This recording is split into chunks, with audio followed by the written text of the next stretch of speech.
बिल्कुल ऐसा मत सोचें कि सिर्फ आपकी ज़िंदगी में मसले और शाम का टाइम होगा या रात का टाइम होगा, you will start getting exhausted. अगर आप वो सिचुएशंस अवॉइड नहीं भी कर सकते, जब आपको अपने ट्रिगर्स पता होंगे ना, तो you can be prepare. Hello and अस्सलामु अलैकुम, welcome to another episode of chai chat with Iram Rahman.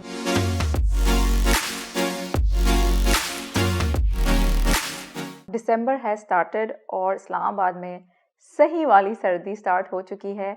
And this is my second cup of chai. That's my favourite part about chai chat with Iram Rahman, क्योंकि मुझे 2 बार चाय मिलती है। So I had my first cup in the morning when I went to drop my kids. My husband has left, तो वो pick and drop duties अब मेरे ऊपर आ चुकी हैं, जो मुझे बहुत मुश्किल लगता है, स्पेशली इस सर्दी में, इस्लामाबाद की सर्दी में। Being from Karachi, it is a lot for me. तो I had my first cup in the morning कि ज़रा सी मेरी आंखें खुल जाएं, थोड़ी सी सर्दी में स्टेप आउट करने की हिम्मत आ जाए। And now I am having my second one with you guys.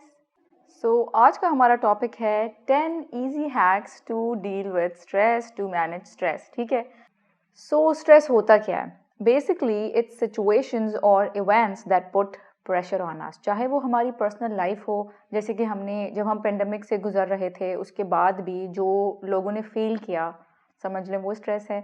It is also how we feel when we have demands placed on us. लोगों से जो हमारी एक्सपेक्टेशंस हैं, जो डिमांड्स हैं, वो हमें कैसा महसूस कराती हैं और हम उससे कैसे कोप करते हैं, कैसे रिएक्ट करते हैं या कैसा महसूस करते हैं। तो number 1 is identify your triggers, कि आप ऐसा क्या होता है कि आपको स्ट्रेस होने लगता है।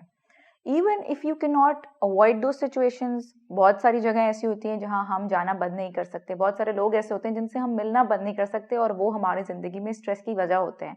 लेकिन अगर आप वो सिचुएशंस अवॉइड नहीं भी कर सकते, जब आपको अपने ट्रिगर्स पता होंगे ना, तो you can be prepare for those situations. That also helps. Number 2 is organize your time based on your energy levels. यानी कि अगर आप मॉर्निंग पर्सन हैं तो आप अपने दिन के मेजर काम सुबह में शेड्यूल करें, क्योंकि जब शाम का टाइम होगा या रात का टाइम होगा, you will start getting exhausted और फिर वो काम रह जाएंगे and then you will have a very bad feeling at the end of the day. जैसे कि मैं सुबह में अपने मेजर काम कर लेती हूँ और फिर रात मुझे कोई स्ट्रेस नहीं होता, शाम में कोई स्ट्रेस नहीं होता, आई एम रिलैक्सड कि ज़रूरी काम हो गए और बाकी काम रह भी जाएँ तो it's okay. Number 3 is you can also practice saying how you feel. बहुत से लोगों की हमसे अनरीजनेबल डिमांड्स होती हैं और हमें ज़रूरी नहीं है कि हम हर किसी की हर डिमांड को पूरा करें। So it's okay to say no, but you can do it in a polite way. आप बहुत प्यार से, माजरत के साथ उनको मना कर दें और साथ बताएं कि आप ऐसा क्यों नहीं करना चाहते या उनकी इस एक्सपेक्टेशन से आपको कैसा महसूस होता है। So yeah, communication is the key. So number 4 is develop interests and hobbies. बहुत सारे लोगों से पूछिए कि आपकी हॉबीज़ क्या है, तो वो सोचने लग जाते हैं, बिकॉज इतनी मसरूफ़ ज़िंदगी हो गई है हम लोगों की कि we don't have time to enjoy what we enjoy doing. So it can be anything. अगर आप क्रिएटिव इंसान हैं तो आप ड्राइंग कर सकते हैं, आप कोई DIY प्रोजेक्ट कर सकते हैं। इसके अलावा your hobbies can be something soothing और relaxing, like listening to Quran, like for example reading.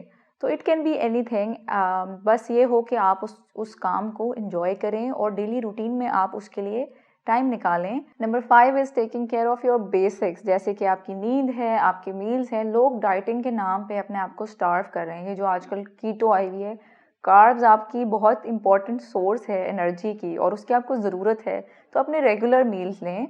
बेशक उसमें आप हेल्दी ऑप्शंस की तरफ चले जाएं, लेकिन आपकी न्यूट्रिशन पूरी होनी चाहिए ताकि आपके मूड पे, आपकी हेल्थ पे कोई इसका असर ना हो।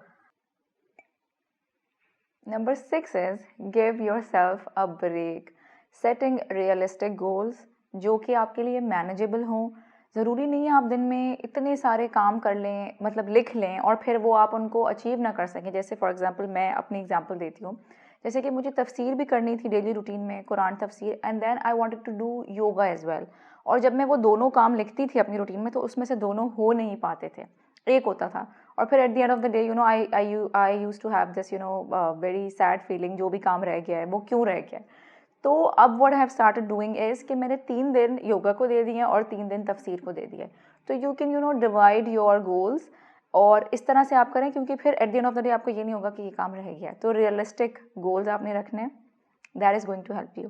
Number 7 is reward yourself for your achievements, चाहे वो कितनी ही छोटी अचीवमेंट हो. फॉर एग्जाम्पल, अगर आपने कोई डिसीजन लेना था और वो बहुत लंबे अरसे से आप नहीं ले पा रहे थे और अब आपने वो ले लिया, तो सेलिब्रेट करें यार. अगर आपने बिजनेस स्टार्ट किया और आपने अपना पहला ऑर्डर डिलीवर किया है तो ये भी अचीवमेंट है. कोई छोटा सा प्रोजेक्ट है वो ख़त्म हुआ है, DIY प्रोजेक्ट है या कुछ भी है, हर छोटी छोटी चीज़ को एंजॉय करें, सेलिब्रेट करें. Number 8 is forgive yourself. हम सब इंसान हैं, हम सबसे गलतियां होती हैं, नोबडी इज़ परफेक्ट. और जो आप एडिशनल अपने ऊपर प्रेशर डालेंगे ना, उससे कोई फ़ायदा नहीं होगा. जो हो गया सो हो गया, मट्टी पाओ, आगे बढ़ो और जाने दो. Number 9 is physical exercise. चाहे आप वॉक करें, चाहे आप वॉक नहीं कर सकते तो योगा करें, जिम जाएं, कुछ भी. Like add some sort of exercise in your routine. जिस टाइप का वर्कआउट पसंद है उस टाइप का करें. But what I think is exercise is the best stress buster. Number 10 is build your support system. You don't have to go through everything alone. बिल्कुल ऐसा मत सोचें कि सिर्फ आपकी ज़िंदगी में मसले हैं और बाकी सबकी ज़िंदगी तो बहुत आसान है. दूसरों से बात करें. दूसरों से बात करने से एक तो आपको पता चलेगा कि ऐसा नहीं है कि सिर्फ आपके साथ मसले हैं, सबके अपने सेट्स ऑफ प्रॉब्लम्स होते हैं. और दूसरी चीज़ ये कि बात सही इंसान से करें. लोग ये करते हैं कि ये मेरा सबसे करीबी रिश्ता है तो मुझे इसी से बात करनी चाहिए. बात उस इंसान से करें जो आपकी बात को समझे और आपको समझे, चाहे वो आपका दोस्त है, बहन है, मदर है, हस्बैंड है, कोई भी है, लेकिन सही इंसान से बात करें. So that's it. I hope this video was helpful. अगर आपको पसंद आई है तो लाइक और सब्सक्राइब करना ना भूलिए. I will see you in the next video. अल्लाह हाफिज़.